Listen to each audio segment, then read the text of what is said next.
Is everybody ready? Woo! There we go. If you don't know me, my name's Matt, and I run the YouTube channel Matt3756, which does gameplay of claw machines, coin pushers, and arcade games. So it's like a let's play, but it's like a neat let's play. And I give like tips and secrets and stuff like that. So it's got a little PowerPoint. I'll give you guys some like info, basic info, and after that I'm going to show a new video that I haven't even uploaded yet, and then we'll just do a Q&A. So first let's talk about claw machines. Yeah. So there's my cat there in the left and right there. That's this one's Piggy. Ooh.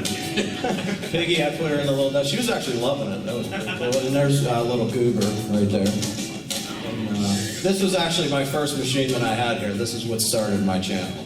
So, and all right. So how many of you guys think that all claw machines are rigged? Raise your hand. All of them, no matter what. Yes. Okay, so we got a couple people. You're one of them. All right, so we got two different claw machines here. You see, number one it's like a newer one, as you can tell. It's got the LEDs and all that stuff, and you know, there's prizes in there that are like loosely scattered. So how many of you guys think that one is rigged? About half the room. A couple people. All right, so number two is like a mid-1980s Big Choice. Is manufactured by Elot. Just some random prizes in there, some licensed stuff. How many of you guys think that one is rigged? That's surprising. So we'll go to the next slide here, and I'll explain my definition of rigged.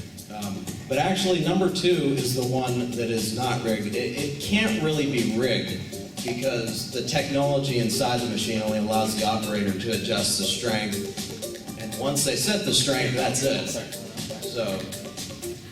So yeah, my definition of rigged is like the machines that you play once, you put a quarter in, and you can tell the claw loosens as soon as it hits the top. There's machines like that. You'll find those on the boardwalk. If you go to like Ocean City, Maryland, and if you see ones with like iPods in them that are real loose and look real easy, they're probably rigged because the owners have to make money on those. Now I don't play for the value of the prize. I play just for the thrill of winning. So that's why I like to stick to the older claws, and finding the best machines allow you to do that. And older claw machines can't be rigged, like I said before, because of the technology inside. So unfortunately, they got a bad rap. You know, everybody's like, oh, don't play those, they're rigged. But okay, this one is a video that shows me playing. You can go a little higher on that. So the claw grabs at the same voltage at every play on this machine here. And as you can see, I missed the first couple prizes because it's just they weren't, you know, in favorable positions, or the shape of the prizes was weird. It's just a matter of finding the right prize here, which is this little Clifford wannabe red dog here. There he is. And it's you know, the position of the prizes and where the player maneuvers the claw and all that, and decides to drop the claw determines the skill. Now, once you free one, sometimes it frees others, as you can see here. You're able to kind of dig around them and get them. That's one of my little tricks. Treasure chest too. And it actually says, look, skill game. You see that? And people, you know, don't believe that this is skill, but it is. And again, on this one, it's just a matter of going for the right thing. See how I hooked the arms in that little case there? Watches are tough to get. I always say only go for the looped watches. Some of the vendors lay the watches flat, and they're tougher to get. This is a Big Choice machine like the one I have inside my house, smack dab in my living room. I love this one, of my favorite claw machines to play. You can see I think in this video I won 17. Here's a 2-in-1 grab here. Look at it, it's the same prize. Is that ridiculous? Now watch this next one. This is record breaking for me. 3-in-1 grab. 3-in-1. And then I just snagged this random little Smurf. Almost had the other one, but yeah, he dropped. But yeah, see it's 100% skill. Some of these are right in a row, and you know you're winning one after the other, it's definitely not rigged. Okay. So now we'll go on to like other arcade ticket games that are skill-based, and I'll play this video. So this one here is called Slam a Winner. Before I play it on, you drop this, you push a button, ball drops down, and you got to land at one of the holes. So it's kind of like roulette for the arcade. Now, this game is skill because there is timing to this, and the trick to a lot of these arcade ticket games is finding what we call a strike point. A strike point meaning when you hit the button to drop the ball.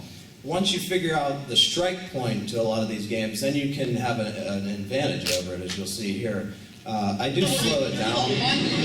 Now, the goal is here to get it straight through the little jackpot, the one with the yellow circle there. Watch real close. You'll see it just go straight through. Now, here's another one here. And it's just a matter of finding that strike point. Boom. That one didn't go straight through, but it landed right in there, as you can see. This one goes right through the 150. There you go. And once you find the strike point, then, and you can hit it with your butt. Watch this.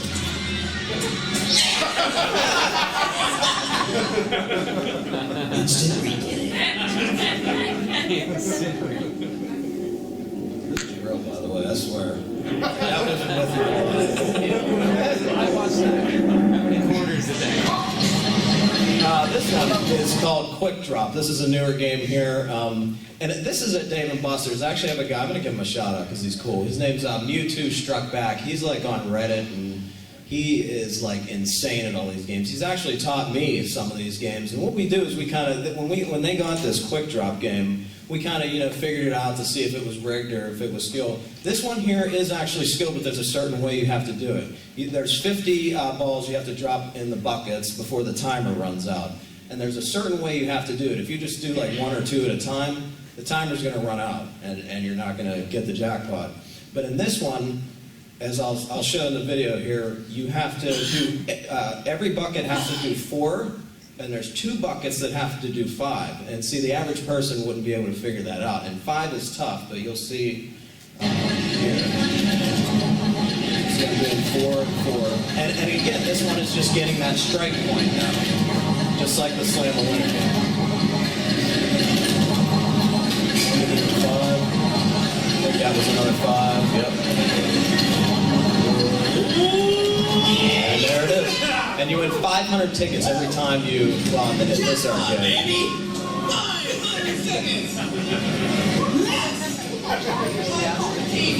514 to be exact. Now what's interesting about that game is we noticed like if the jackpot on this machine goes over 600, you can actually get away with just doing all 4 because the machine kind of adjusts for all those losing plays, and you can just get away with doing just 4, 4, 4 all the way, which is easier than doing the 2 buckets of 5. So that's pretty interesting.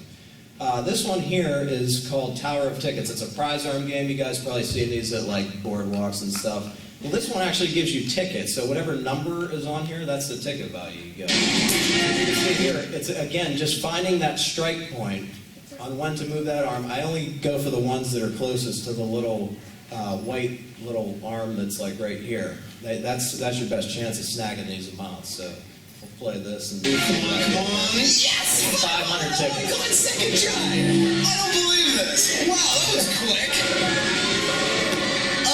Unbelievable, guys. Look at this. 500 second try. This game is actually 100% skill as well. It's very, very tough. You have to be precision. See, like, look, you have to be so precise, it's crazy. It's just a matter of hitting it at that right time. Too late. No. 1,000 tickets, just like that. 1,000, baby! Just like that. 300. Now these weren't all in a row. If you watch that, kind of cut these down. If you watch the real video, there are some misses, but in this video, I think I won maybe 8 or 10 different amounts out of this machine here. Now we're going to talk about redemption games that can be rigged. And I don't know if you guys know what some of these are. You guys recognize some of these? You got the Barber Cup Light, where they have at $700 iPad hanging from a string, and you're like, oh my god, that is so tempting, you know? And then you got Stacker with like some gift cards and stuff in it, and the bottom one here is Keymaster, which is actually my favorite, and I'll tell you why in a little bit. So here's Stacker, and if you can see here on the right, this is actually from the Stacker manual. So you can see how they can adjust it from being easy to very hard. Look at this, 1 in 1,500 games. That's nice. Yeah. Payout rates, owners can set how many rigged plays there are before a prize is vended out, and there's really no skill involved because if it's not due to pay out, it'll skip over the block, which I will show you in this video here. So watch, you'll see it go. I'm at the top row here, and I'll play it back in slow motion.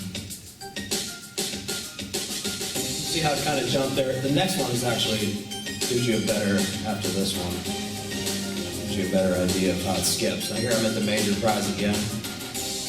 You see how it didn't even light up there? It wasn't ready to pay out. Oh, wow. It's just a matter of being that lucky person to hit it when it's ready. It is on Stacker. The higher the prize value, the less the machine's going to pay out. So if you have like $700 iPad Air, whatever that is, this iPad, it's not going to pay out as often as a $25 gift card. Now, on Keymaster, which is this game here, and I have a video coming up, it's up to the owner too, the machine, depending on how much they want to make. If they want to make a 50% profit on, like say they have $100 gift cards in there, if they want to make $50 on it, then, you know, they set it like that accordingly. So, now you'll see, this one here is Keymaster. And these games can be won. Keymaster challenge today. We're going to try. And if you notice, not usually. not you. Well, this one here is at a mall that I go to, and it's close to me. And usually it hits like once a week on the bottom row. Now, Keymaster is a game that has different rows. This particular Keymaster here has $25 gift cards on the bottom, and then it goes up. So they might have like TVs and stuff on top. I like to go for the bottom row because it hits more often. So, I'll play this here. As you can see, I went for the $25 Best Buy gift card. And it took me, if you watch the full video, I think it took me $3 to get it. Oh my god, look at that.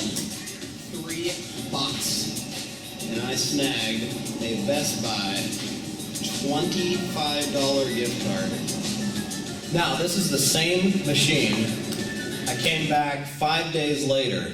Same machine. I noticed the bottom row was full. When I noticed the whole row on this Keymaster game is full, then I know nobody has won yet. So it's like, yeah, maybe you can catch that. Be that lucky person. Oh, it's 100% due. It has to be. Now I know it's due here because that key did not. What happens when this game rigs is no matter how spot on you are, the key will deviate like 1/4 of an inch.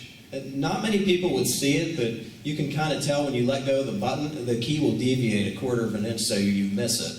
And the object of this game is to get the key right through. So if I notice the key doesn't deviate and it's like a hair off, then I know it's ready, and it's just a matter of time of lining it up. Yes, there it is, baby! $25. So that was $50 for Best Buy. I think it cost me a total of like $8 or $9. Same mall, same arcade, same everything, just 5 days later.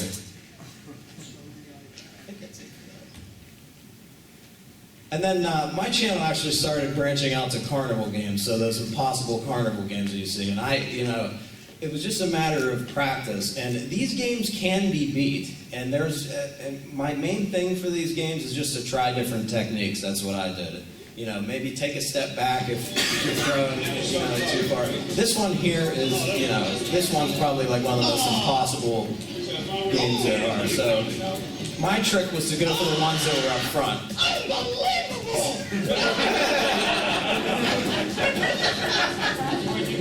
You'll see a slow motion there. Put this in my car when I get home. I was just going for those ones in the front instead of trying to aim it too far because you don't want the ball to bounce. You've got to minimize that bounce. Roar there. Roar. Are you try one for this Master Party? Oh, God. Oh, my head. He knows. Oh, my God. This is currently in my basement bedroom. I just have nowhere to put it. Now this one here is another one that's like really, really hard. Spring toss, you got to ring it around the bottom. Now my trick for this was to just go for the front row. A lot of people when they go, they just aim and they just throw it aimlessly. I figured, well, why not go for the front row? It's the closest, and I can try at least get a little bit of aim. So that's what I kept doing. And my friend that was filming actually gave me a good idea. I was missing it. I was overshooting it by like a half inch. So he said, take a step back, like a half step back. So that's what I did. And you'll see here shortly. I'm over here grunting. There it is. Right on it. And this is the same day too, by the way. I don't know how I fit these in my car. I got this. Got that Kennywood over there. If you don't, Kennywood is an amusement park out in Pittsburgh. You'll see an instant replay here. And that was it, just going for the one. And I happened to ring the one that was the largest prize. Where it is? Oh my God! That's how I know I'm tall enough to do anything in life. Right here. So yeah, it's just trying different techniques on these. And I have more carnival game videos on my channel too, like the bowler roller where you have to roll the bowling ball up and it goes over the little thing. And it's just a matter of getting the speed down, you know, on those games. And so after this, I'm going to show. I'm just going to play a video. It's a brand new video. It's not even out on my channel yet. It is a prize arm video, like the Tower of Tickets video you guys saw a little bit here. So I'll just showcase that, and then I'll do a Q&A. And that'll be it.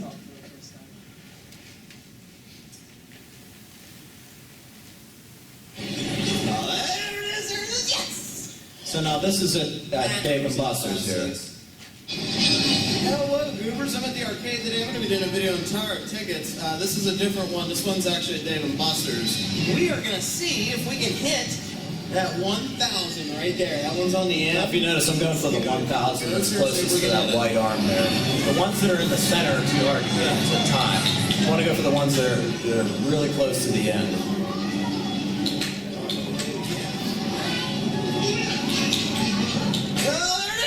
You can see it just tipped in there. 1,000 tickets at Dave & Buster's. Right there, guys.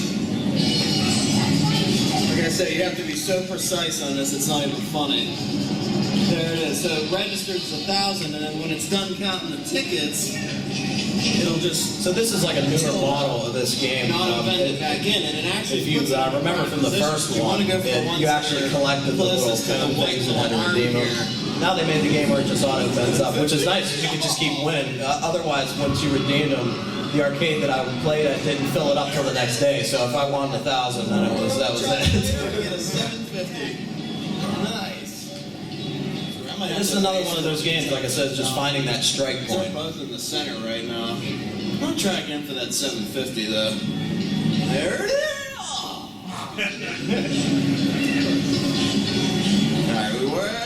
So now one of the, you can see that both of the thousands were kind of in the middle, so sometimes you have to waste the play to get it closer to the edge. And that gives you the best advantage here. 1,000 smackers! Oh!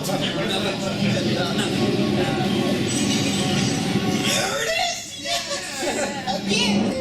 1,000 smackers! Shot-bang, as we always say, guys. Now what I do for Dave & Buster's is an arcade that's nationwide, I think. You have one, yes. Yeah. I go on Wednesdays, whether I'm filming a video or not, and what I do is I play the ticket games that I know I can get the advantage on, like this. Well, this one's gone at our Dave & Buster's. They took it out. I wanted to cry. Because they were this was actually a test machine at the... I have a problem. Up there. Oh, he was turning. That was I was talking. You're talking over your talking. Cool. My bad. But no, what I do is I go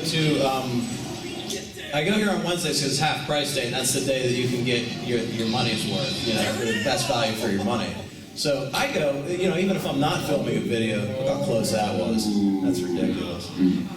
If I'm not filming a video, I play the ticket games like this that give me the advantage and quick drop and the Slam a Winner game that you saw before. And I'll go, and I can probably get a Nintendo Wii U's or 75,000 tickets. I can probably get one, and they sell for about $300. I can probably get one for about $150 to $175, depending on what I play. And I just go and resell them, and that gives me more money for the next week. I should go and play more arcade games. So it keeps like a big cycle going. Exactly. Unbelievable. So this is, I don't know how many thousands we're at now. Oh, back to back? Back to back would be nice. That's tough, though. Alright. On this game, it's weird. Now Like, we're at the normal when speed you on the win, arm. Let's see if we can get it. the play after you win, the arm hesitates for like an extra second. I don't know if that's a technique by the manufacturer to make it kind of more difficult, but you got to kind of account for a lag right after you win. Other than that, it goes back to the arm goes to normal speed. The only way that I know that they can adjust this game is to see these little screws here, the white screw that's on the bottom there that adjusts the little white arm. They can adjust those in or out, and that'll position the little rotating cylinders further away or closer to the wind zone. That tipped in at the last minute. That was awesome. Let's try for a back to backer. We're gonna go for that one right there. Yeah, because it's just like a Phillips Backers are tough. screw, and they just screw it out, but just move the little arm. They can't move it much, but it just a little bit on this game makes a big difference. Oh yeah. You can see. Too late. See right there, I actually used one of the smaller values to knock that 100 in, so I kind of got lucky there. Otherwise, I'd have been too late. Wow, that's awesome. So it was only 2 tries after the last one I hit it again. You can get a Chinese finger trap for that. Actually, Dave & Buster's has really good prizes. And their ticket to prize ratio is pretty fair.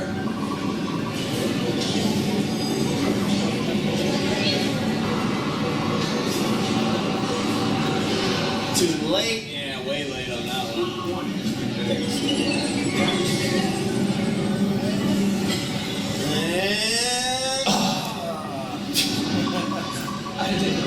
I watched the video once on that. It's over there. Yeah, it's like you're there. I think I was too late. No, that's it. Yep, tipped it again.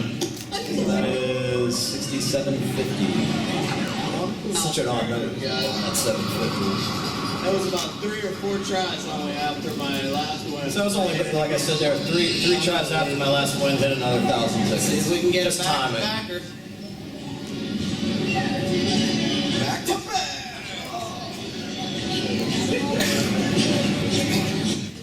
Okay, so my strike point, as we were talking about earlier on this game, is see this green thing here, this green edge. It's about, so you want to go for, like I said, the whatever value is closest to the white little arm here. So my strike point is about when it's about halfway in the middle of this is when you would hit the button. And that's, you're counting for the delay of the arm. That gives you the best shot. There it is. Oh, that one got stuck. But some of these machines are different, so sometimes, like, a strike point on the Slam a Winner game might not be the same as the one at another arcade. And the reason that is because it depends on how the arcade That's why you have to be so maintains their game. So if you get a lot of like dust collecting in these games, dust makes a huge difference in timing in a lot of these games. Maybe.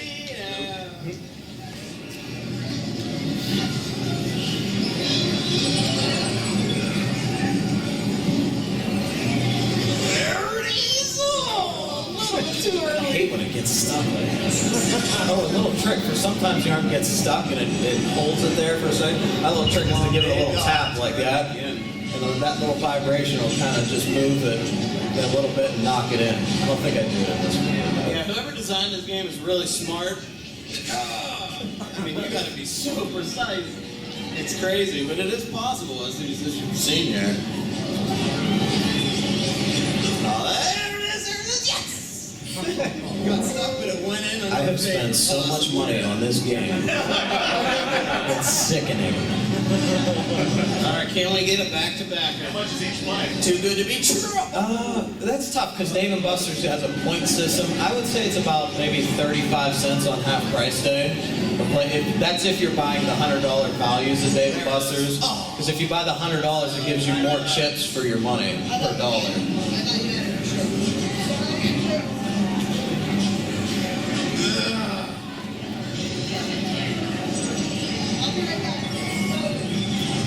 And that's a good tip too. Like, you know, even a local arcade sometimes has like a half price day. You're going to get twice your money, you know, on your game. So why would you not go on half price day? Come on, get Yeah, I'd probably spend over the lifetime on just this game alone, probably $400 or $500 while I was there. There it is! Oh, get in there, it got stuck. Yeah, so you got stuck. That's sometimes you could use the little pounding technique, and it sometimes it doesn't work depending on where the arm is for it. Maybe.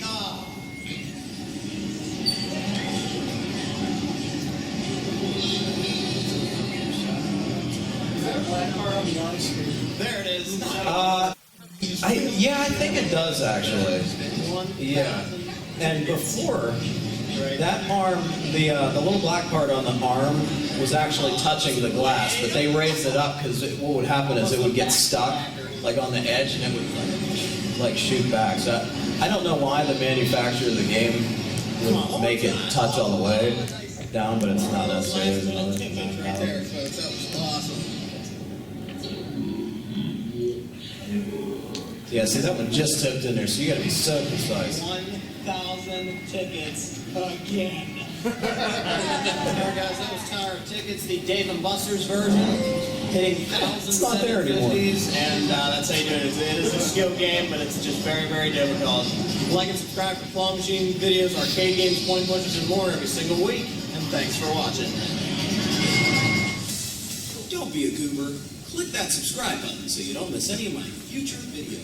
So that's my little outro there, and YouTube finally got mobile-friendly annotations, which is so awesome, because otherwise I'd have to copy a clip and put it here, and it took forever. So, all right, that's all I have. So I'd like to, just kind of open it up to a Q&A now, if any of you guys had questions. Yeah. How would you compare what you do with the arcade games to something like, say, counting cards in Vegas? And as a follow-up question, do you see any possibility of the arcade starting to fight back against this kind of technique? Yeah, that's actually a really good question. I kind of do look at it as like we're card counting, but my opinion on card counting is it's 100% legit. If you're using your brain, with the casino it's different because like millions of dollars are at stake. You know. But arcades, and they actually have that Slam a Winner game that I was playing that drops the ball in there. They changed the price per play on that, so it's not as favorable for us.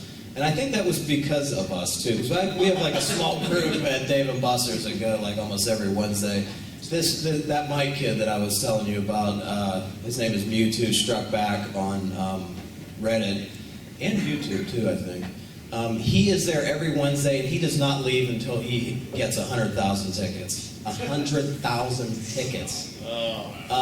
And on the Slam a Winner game, it used to be really easy, because that game you rack up 250 every time on that jackpot. He was in and out in an hour and a half. Now he's there till like 7 o'clock getting drunk off margaritas. So it's like, so that's, like an example of kind of the arcade can, if it's paying out too much, then yeah, they might, they can change it, But Dave & Buster's is usually pretty good, because they don't rig any of their claw machines. I've been to one in Washington, D.C., and it was the same. Like, it's all one fixed strength, and it was actually a newer machine, like we had saw on the PowerPoint slide. It was a newer machine like that. I think it was called a grab and go, and I figured out, well, this has got to be rigged. I played it, and it was one fixed strength. You can usually tell when it's rigged, and it hits the top, the voltage of the claw will, loosen. It won't open all the way, but it'll be less voltage. So depending on how heavy the prize is, it'll look like you almost had it. But then it just drops it, so. You're the guy that walks in and all the staff radios start going off? Yeah, pretty much. Yeah. Oh. What's your biggest win ever? Biggest win ever as far as tickets? Anything. Or a prize? I will do both. What the heck? Ticket. My biggest win was Monster Drop Extreme. It's like that Slam a Winner game that you guys saw, except they have a little circle in the middle that's a monster jackpot, so the ball has to bounce on top of a raised circle, and it has to go in like this hole that's like just fits. So that was 2,400 and some tickets, I believe, on that. Was one of my biggest hits. And then there was a prize arm game called Zombie Snatcher with an accruing jackpot that was like 2,400 tickets too. As far as the biggest prize, like plush prize, I'd probably have to say it's between that big donut in the carnival game video or that Kennywood era, which is sadly like as tall as me. Yeah. What's your favorite prize redemption game besides the book? Really good question, actually. I love the Claw, always will. Favorite prize redemption game. One of my new favorites is that Tower of Tickets game that you saw. That's why I've been doing like a whole series of videos just on that, because it's skill and you can win a lot of tickets out of it, pretty easily if you know what you're doing. Some other ones I like are probably the Slam a Winner is another favorite of mine. Anything that's kind of that you can get an edge on, after a lot of practice. Do you know if you could show the Monster Jackpot clip or your iPad winning clip? The Samsung clip. Oh, the Keymaster one you mean? Yeah. Alright. I don't know if they have been on here. No, probably not. Yeah, I don't have it on my thing. But if you go on my channel though and type in Keymaster Major Prize, or you just go to YouTube, type in Keymaster Major Prize win. I actually did win a Samsung Galaxy or Samsung tablet or something, and it was like that'll probably never happen again. But it was, it was just a matter of catching it at the right time. And the tablet is slow as crap. So it's like, oh great, but it was cool. I actually use it when I go do like meet and greets and stuff and have it play in my videos. So it was a cool prize. Yeah. In your opinion, what is the best coin dozer machine for what's the best value coin dozer machine out there? Are you talking about the ones that give you like the actual money back? Either that or tickets. Or tickets? That's a really good question actually, because the coin pushers that give you some states don't have them because it depends on the laws of the state. Where I live in Pennsylvania, they actually have coin pushers that take the real quarters in and give you real quarters out, and sometimes they will fold up like $10 bills, or they'll put like bonus coins in there, and they're worth like anywhere from $1 to $20. Those games, it's like playing a slot machine. You're pretty much going to lose all the time. It's just for entertainment. There's actually little slots that are hidden from you that if you hear like coins fall, but they don't come out the front, that means they go right to the owner, and that's how the owner makes money, basically. It's just they fall down these little hidden chutes that you can't see, and you're like, oh, I thought I won, and then it's nothing. So, but as far as tickets, I mean, there's 3 major coin pushers that are out there right now for tickets, and it's if you go to Dave & Buster's, some of the other little arcades might have them too, is the SpongeBob coin pusher. I don't know if anybody's seen that before. Wizard of Oz, and then they just came out with a Star Trek coin pusher. The Star Trek and the Wizard of Oz are pretty much the same. I would have to say that probably the SpongeBob coin pusher, because you actually get tickets per token off, whereas the Wizard of Oz and Star Trek coin pusher, if the silver tokens fall off, you don't get tickets. You just have to collect the cards in the set, and that Star Trek coin pusher is like, finding that tribble is like, I don't know, it's needle in a haystack. It's crazy. But SpongeBob, they're actually, to go on that a little bit, these coin pushers where you have to collect actual cards, there's always one card that's rare in these machines, and that's how they kind of get so you have like 8 out of the 9 cards, and you're like, where is this other one? Well, it's the rare card. In SpongeBob, it's the Gary card. In the Wizard of Oz, I believe it's Toto, and on Star Trek, I believe it's the Tribble, which I call the potatoes because I don't watch Star Trek. Because they look like potatoes. So yeah. How long does the whole making of videos take?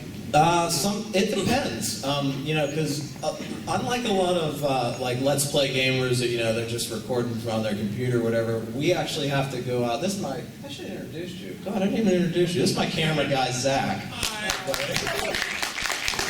he's been helping me for a while. I guess I should have did that. Good Lord, what's wrong with me? I suck at mini golf too, so. But yeah, that's a good question. Sometimes, because we actually have to travel out to these different places and go, and sometimes I spend anywhere from $20 to $50 per video, depending on the length of the video. So that's a couple hours there. Usually editing is a couple hours as well, because especially a lot of the videos that I have that have the fancy graphics, or even the one like you just watched with the little thing that popped up that had the ticket count. It takes time to have to go in there and edit, every single one of them. I think mini golf takes the longest though, because I have a scorecard and I have to change the number every time. I have to create a new file every time the score changes. I have to overlay it. So that a mini golf video could take me all day to edit. It could be up to like 6 hours just to edit the video, let alone film it. Yeah. Well, what's the recommended amount of dedicated RAM I should have the server? Wait, say I'm kidding. Do you know anything about the stacker glitch? yeah, the minor prize hack, you mean? Yes, some stackers have this. And what you do, I believe it's only on the blue-colored stackers, is if you can hack the minor prize to where it'll vend out the entire row of prizes. So if you hit the minor prize and it says, "Yeah, you won the minor prize," and then what you do, I believe, you select the row you want, and then you hit the continue button and the vend prize button at the same time, and you hold it, and it'll vend out the whole row. And then you continue again. Yellow shirt? So I was wondering about your opinion on like the modern sort of crane games where it's more about nudging rather than picking them up, like Toreva style ones. So. One of my tips is, because like I said, I don't play for the value of the prize. Like, it's cool to win. It'd be cool to win like a PlayStation or something, a claw machine. But I play for that thrill of winning, So the key to that is finding like the right machine to play. I always like to stick to the older machines because I know their skill. The newer ones, my opinion on them is I think it's come down to like vendor laziness. I hate to say it that way, because they just want to throw in their prizes, set something up so they make money and go. But there's a big company, and I'll shout them out because they're cool. They're really cool with me doing videos on their machines and stuff. Is National Entertainment Network. They're known as Sugarloaf. You'll see their claw machines in like Walmart, and Gamer Green is like a company that partnered with them, and you can redeem codes for prizes on a website. Their machines, they keep them at 100% skill. I actually got the pleasure of meeting with the CEO of the company, but their machines are tough because the vendors actually take the time to position the prizes in a way where you kind of have to work at it a little bit, where the average person wouldn't be able to pick it up every time. But the newer machines are just more of like, okay, let me just throw my plush in here. I'm going to set, okay, I want to make 60% of my money back, and the claw will adjust, according to that. And actually, some of the very new claw machines have randomizers in them, so you can't sit there and watch somebody and be like, okay, it goes full strength after every 1 in 6 plays. These new ones have a randomizer, so it could be like maybe 1 in 30, and that full grab strength will be randomized like a slot machine. So, I don't know. I don't like that. Yeah. Do you have any tips on the giant claw machines? Oh, yeah. They're, I like the Dave & Buster's ones because they don't rig their claw machines. They're pretty much the same.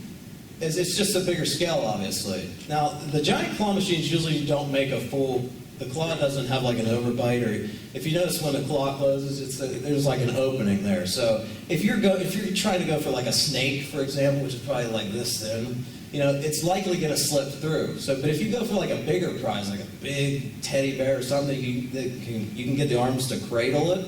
That's my tip. And sometimes you have to kind of work them out if they're wedged. Our Dave & Buster's actually started wedging the prizes in in the big clock because people were just Stepping on them. Yeah, stepping on them. People were the machine would be empty by the end of the night. You know, it was crazy. So they kind of pack them in there now. So yeah. Question about weight. Do you think there's a weight issue with certain prizes? Like some prizes in the claw machines maybe can't be gotten because they're too heavy.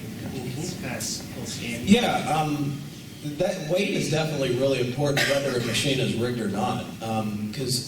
And when you win enough plush, as you know, I've won probably over my lifetime in the numbers of tens of thousands. You know, I usually donate a lot of the plush that I win. But you actually, it's weird. You actually get, like, I could almost sometimes look at a plush and be like, oh, that doesn't have a lot of stuffing in it. You know, so it's probably light. As opposed to, like, some of the plush are, like, real dense, and so that makes them heavier, and that makes them hard to pick up. So the ones that are, like, have no stuffing at all and have, like, they're real flimsy, you know, it's like, ooh, I might be able to snag that one instead of this, like, this was so funny. I was at Conneaut Lake Park. It was an old amusement park. I remember when I was a kid, before I even started YouTube. There was a big choice claw machine, not rigged for some reason, that had a pull ball in it. And it was like, there's no, even on the strongest setting, it would not pick up a pull ball. So it's like, you know, sometimes the vendor can put stuff in there that it won't pick up at all. I don't think that's a wise decision. Because, you know, claw machines will get a reputation. So if you have a machine that's just rigged and never pays out, it'll actually get a reputation and people will stop playing it because it's, you know, just they see the same prizes every week. And that's another trick I like to give out as well. If you see the same prizes in the machine week after week and they aren't rotated or whatever, then that's a good sign that either people aren't winning or, you know, it's rigged and the vendor has it on like some ridiculously low strength and he didn't test it out beforehand to make sure anything could be won. Yeah, thanks. Yep. Oh, look. Wait. One. I know exactly from Slippery Rock. Okay. Oh, cool. Hello. So in my Giant Eagle, in Slippery Rock, they used to play it all the time, like in the 80s and the 90s. I could win all the time. And I learned that they had the same ones at Giant Eagle. So every time I go to like Newcastle, Pittsburgh, wherever I was at, I would go, and I still always would come back to the one in the Slippery Rock Giant Eagle. Do you have like a store, like a place that kind of like your go-to? Like you know you're gonna win something. Yeah, it depends because like it's weird because a lot of the Walmarts, some of them have Namco machines, which I don't know if Sega owns them or who owns them, but I hate those machines to death. They're horrible. But now the ones that I was talking about before, like the National Entertainment Network, the Sugarloaf ones, well, you would kind of recognize it. It would either be just, it would say a Sugarloaf Toy Mart, or it might just look like a generic Walmart machine. Or you can find them in like Denny's too, I think has them.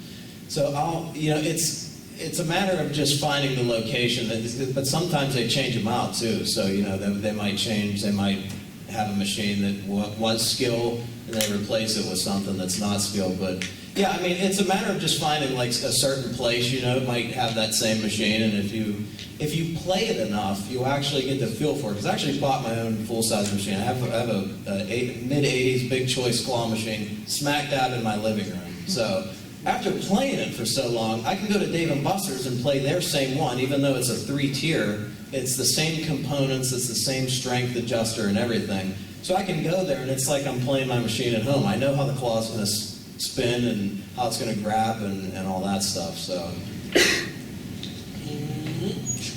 I'll be happy. I have kind of a two-part question. Yeah, sure. Firstly, have you ever gotten yelled at for doing well in machines, like by the employees? Yes. I asked that because I was playing a Sugarloaf at a Walmart once, and it was the dollar claw, the bigger one. Yeah. And I got a 2-in-1 on 2 Smurf flush, and the attendant told me to leave. But like a Walmart tell me, she came up and like they had that little game room area. Yeah. And she's like, excuse me. I was like, yeah. She's like, you can't do 2. That's cheating. And she was like, That is bull crap. yeah. So, I mean, I went back there the next week and won more stuff. But the other thing I was gonna ask is when you go to Dave & Buster's, do they ever give you problems with filming? Yeah. They used to. I mean, when we were in college in, what, 09, Yeah. 10? 09. the manager there, once he found out we were filming, told us not to come back. And we didn't go, I mean, it was like, wow. Because we didn't think we were doing anything wrong. We were filming it, just doing our normal thing. We don't cheat, so it was surprising, especially because he's, shouting out Dave & Buster's every video. Yeah. But recently, within the last 2 years, I think he talked to somebody high up at Dave & Buster's. I actually talked to this guy named Kevin. He's like real high up. He manages all the Dave & Buster's of what games they buy or whatever. And I was like, listen, you guys need to get this straight, because some places they don't care. Some Dave & Buster's they don't care at all. And other Dave & so I was like, can you get this straight? So he finally put on their website that filming is allowed, but there's weird restrictions. But the Dave & Buster's that I go to, all the techs know me there now, so they usually don't bother me anymore. But yeah, they did. And I think the reason why is because they thought that we were either hacking the machines and we're going to show how to hack into them or break into them or something. Because there's some other YouTubers on there that I won't name. They kind of give the claw immunity, as I like to call it, a bad rap, because it's like it's like they think anyone with the cameras in there, we're going to show how to break into the machine. I don't know if any of you guys seen that guava juice video guy got 60 million views on Facebook. It's fake, first of all, because he does obvious cuts in between. Oh, okay, let me press this key lock here 5 times, and that's going to make me win. Obviously, he cuts to when he wins. He probably lost 30 times before he won, So whether the employees were in on that or not, I don't know. But it's videos like that, that kind of give us a bad rap, and people would be like, oh, well, you're trying to cheat us. No, we don't do that. I don't even show the stacker hack. I'll tell you about it, but I won't show it because because companies watch these videos and for the most part they love them, because that's free publicity for their game, and we're spending money playing the game. But yeah. Just don't get kicked out of a Walmart for what you're doing now. Yeah. That's not fair at all. Yeah. Do you ever plan on traveling to big cities like Vegas or Japan or Tokyo? Yeah, Japan would be cool because they got them Sega UFO catchers. And you guys see those? Those are really tough because they have they're just 2 arms. Most claws have 3 arms. This one just has 2. Usually they're not rigged, but they're so difficult that they don't need to rig them. But I hear that actually the UK, because I have a lot of viewers in the UK, they're always messaging me and they're like, our claw machines suck. They're all rigged. I'm like, I'm so sorry for you guys. So apparently they have a lot of the newer machines, and they just, they're just all rigged. So, but yeah, I like I always tell people, I'm just playing this whole YouTube thing by ear. I never thought I'd be here doing a panel. This is very surreal. First time on an airplane. So yeah. But that now I love it. So maybe I'll start traveling more. See, and then going to Vegas to the casino. And Vegas is Circus is a good spot. That's what I hear. Yeah. Pinball Hall of Fame. Pinball Hall of Fame. Ooh, that's cool. Good place. When I go to the boardwalk, for example, Ocean City, Maryland, or any fancy place that has these arcades, and you'll see claw machines galore, or it could be an amusement park. My trick is actually, they'll put the machines out front with the iPods in them, the real fancy ones, they're rigged. I like to go back in the arcade and wiggle around, try to find one of the older machines, and that's usually the ones that I can snag some prizes at. Pokemon. Yeah. We'll get you. I have 2 questions. Sure. What's your favorite arcade besides Dave & Buster's? Because you film a lot of your videos at Dave & Buster's. Yeah. But what's your favorite besides that?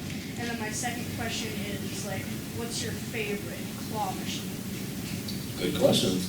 My recent favorite arcade, my new favorite arcade is Tilt, where we went. Yeah, Tilt Arcade in Altoona, Pennsylvania. Yeah, it's at the Logan Valley Mall. If anyone knows where Altoona is. Probably not. It's surprising. Tilt back 20 years ago used to be pretty hopping. Not anymore. Most malls. Except for that arcade. That one is like a mini Dave & Buster's. Yeah. I mean, they have the same technology, the same card readers. How big? It's huge. It's bigger than this one. It's double the size of this one. Yeah, it's a little. So, it's inside a mall, and it's like 10 department stores in all open with arcade games, and they have claw machines galore. It's like I'm in heaven there. Right. The only bad thing about that store is, or the arcade, the prizes. I mean. Yeah. But we normally don't play for prizes, so Right. it's whatever. Yeah, in some arcades, like it's funny, if you're looking to like go into the arcade business and open up an arcade, well, what I see a lot of them not do is they don't take into account the ticket to prize ratio, and it also depends on what kind of ticket games they have and what kind of jackpots they have. So if you have games that barely are given out, or if you have like a SpongeBob coin pusher that where if you're collecting all the 9 cards gives you only 1,000 tickets, and like you're like say it's like for a generic MP3 player, it's like 50,000 tickets. Like you're way off there, you're not going to win. So like in an arcade like Dave & Buster's, they kind of found that ratio, as to where it's pretty fair. I mean, they got to make money, of course, but it can be what we call advantage play, to where you can actually, go and make some money if you know what you're doing and practice the strike points on the arcade games and stuff like that. Yeah.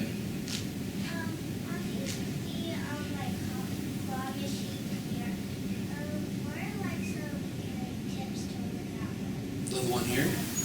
The one in the arcade? You want to hear? That one's been acting up. I don't know what the deal is. Like, yeah, it's like that one is actually skill, by the way. Because I have a video yesterday. I won 3 in a row out of that. But then I think he lessened the grip a little bit because he was almost out of prizes. But yeah, it's been like acting up. It's been real weird. Now that claw is interesting because if you notice, the size of the claw is real big. A lot of the prizes in there are small to medium at most.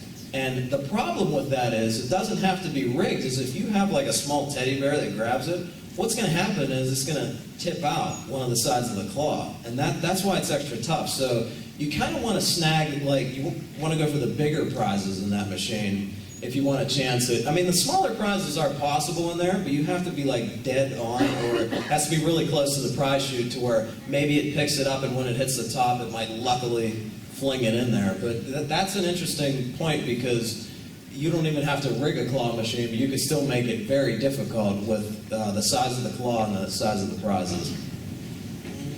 It's Pokeball? Right here? Yeah. Pokeball. Oh, okay. Pokeball. What is your favorite plush? Favorite plush? The donut. He has like what, 6? You should see, I have every size of donut. I have a video coming out that's not even out yet, a carnival again, playing the ring toss. I won a donut, but it's like it's probably about that big, and it's the exact same. Yeah, there you go. You got the picture right there. That one. That one's one of my favorites. I have it at home on my couch, and man, is it comfortable. You put it over your head, and it's like, I took a nap on that one time. Because you could lean your head anyway. Like if you're in a car trying to take a nap, you can't. If you put a donut over your head, though, it's like, that's it. Just don't suffocate yourself. Yeah, no, you can't suffocate yourself. You wear that while driving? No. If you're a passenger, do not wear donuts while driving. So, have you ever run across a game that you know it's skill-based, but it's still just got the better of you? You run one that you haven't been able to figure out yet? There is one that's called Raptor Captor. It's a game where you shoot like a little ball crawl ball up and you have to get it through like different value amounts.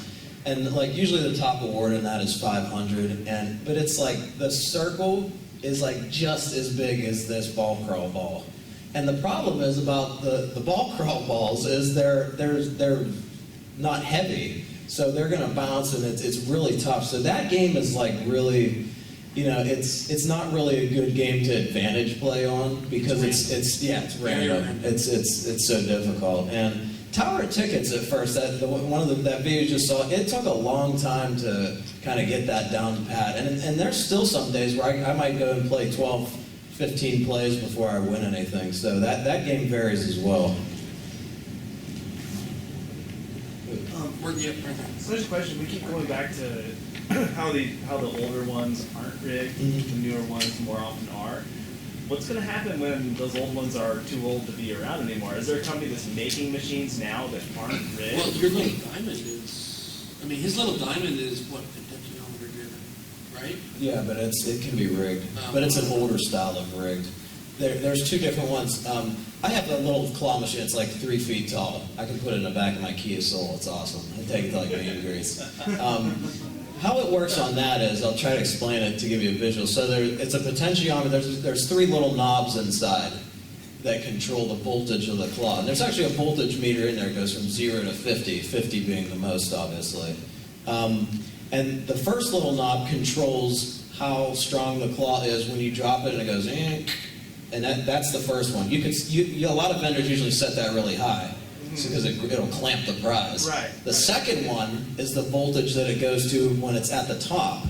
So you can maybe go down to half on that one, and if you have a prize, it might look, I almost had it. I got to spend $100 more to get this. So, and then the third one is, as it's returning to the prize chute, it adjusts the voltage one more time. Now you can have that on a set strength. Like I said, it's up to the vendor, but most vendors, depending on their prizes, if they have licensed prizes, meaning like SpongeBob and stuff like that, instead of just generic stuff, it's more than likely going to be rigged. Something else I want to say about the little guy, I can't remember. The music sucks? Yeah, the music's annoying. He's annoyed by the music. But no, well, that's an older. Hey, look at this beautiful thing here. I took this picture actually. No, this is Windows. The Little Diamond is actually an older style of how the machines are rigged. The newer machines, like I said, have a randomizer in them. That's how legal slot machines work. They work on a randomizer. So that makes it even more crazy, So it's like you don't know if that next play is going to be full strength, half strength, a force strength, or what it is. So what's going to happen when I don't know. I mean, Sugarloaf?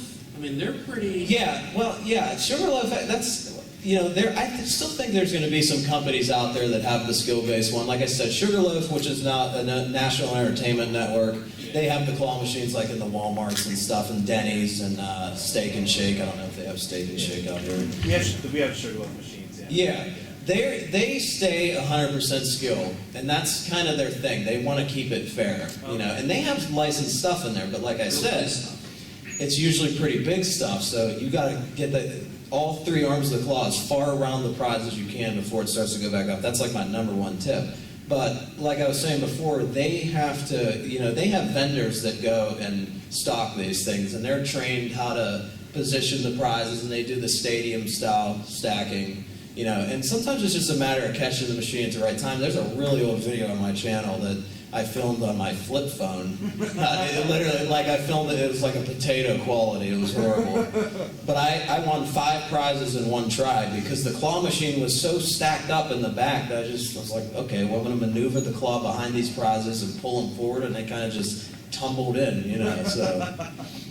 Cool, thank you. So hopefully it won't come to that. I don't know. We'll have to make claw machines great again. I might run for president actually. Stronger together. Then we can combine both of their slogans. Yeah. What is your craziest reaction of winning or losing something? Oh, I have a good one. Stop, Drop, and Roll was pretty good. Stop, Drop, and Roll. Yeah, that was pretty good on my one of the newer videos. I was actually playing a claw machine once, a jewelry machine at the mall. This was actually years ago, and I had this I forget what it was something I wanted. I don't know if it was I don't know what it was, but picked it up, and it was so close to the prize chute, dropped it last minute. There were people behind me watching. I turned around and smacked this girl in the face. She was I was like, oh my God, and she was all right. She was laughing. I was like, oh my God, I'm so sorry. But literally, I turned around and just smacked her. I'm so sorry. I get crazy. Oh, he does get crazy. I mean, it's unbelievable. The people that are just, playing their game or whatever, and they hear him, they think someone's dying or something. It's great. The reactions they get, I actually screamed so loud once in the Robinson Mall, which is a mall near me. I had a security guard come over and check to see if everything was all right. I just want to get some of these reactions on tape. They'd be great. Hey fellas, I hate to be the bad guy, but we gotta go last one. Oh yeah, sure. Yeah, sure. So I was wondering what your opinion on like round ones are in their machines. They're kind of like Dave and Buster's. I don't know if you know about them. Yeah, I don't know. They're all giant prizes and the UFO catchers, but you can only tip them in because they weigh like 10 pounds each. They're usually like big stuffed licensed animals. So I don't know. It always seems like there's not a lot of skill. You just have to go to the machine. Yeah, the UFO catchers are one that I'm not sure if they can. I'm assuming they can be rigged, so that usually sets the alarm bells off for me. Like if I see a claw machine with just branded licensed stuff that's real loose, you know, it might look like, oh, well, that looks like it's easy to pick up. Then yeah, it's probably rigged. And that's kind of like when I go to the boardwalk, you know, that's how you can kind of tell, like, okay, if there's a full machine of like, you know, licensed Tasmanian devils or whatever, and they're just sitting there all loose and sitting there, they look real easy to grab, then yeah, it's probably rigged. But I always suggest playing once, see, you know, you might get lucky or you might find out that it is skill-based. So, that's it. Geez, I can't believe I got 45 minutes. I thought I'd go like, yeah. Oh, it was an hour. Oh, crap, I'm sorry. Great panel. So, thank you guys for coming. Thank you guys. I'd like to thank Chuck. I know he's not here, but thank Chuck, the head of one of the managers of the show, for inviting me here. It's been awesome. And